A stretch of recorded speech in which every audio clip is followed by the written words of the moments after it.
Welcome back to From the Source. Today is July 23rd, and in 1967, routine police raid on an unlicensed bar in Detroit triggered one of America's deadliest civil uprisings. What began as a raid at 3:50 a.m.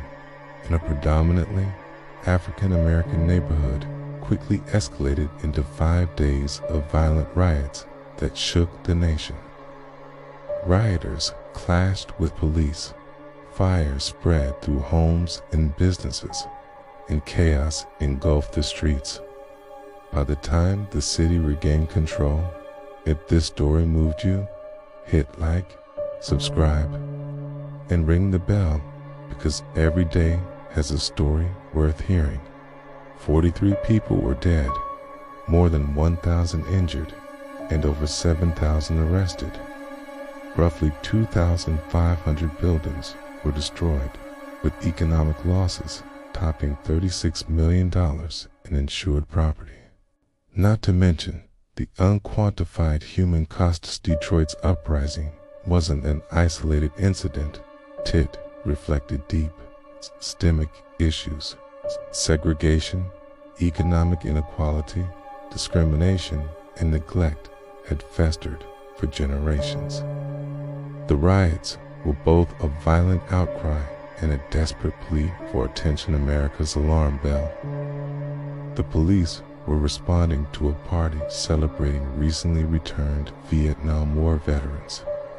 As officers arrested dozens, bystanders began to gather and tensions flared.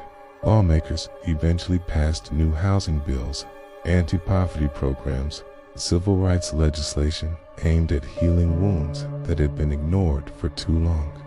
Soon, a bottle was thrown, and that small act of defiance ignited a powder keg.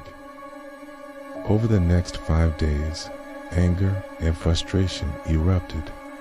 In the aftermath, Michigan's governor called in the National Guard, and federal forces intervened.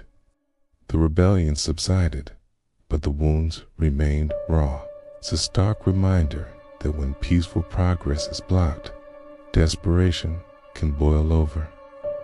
Detroit's infrastructure and economy would suffer for decades, and mistrust between communities and authorities only deepened. But the Detroit riot helped catalyze change, forced national leaders to confront issues of urban poverty, racial injustice, and police reform.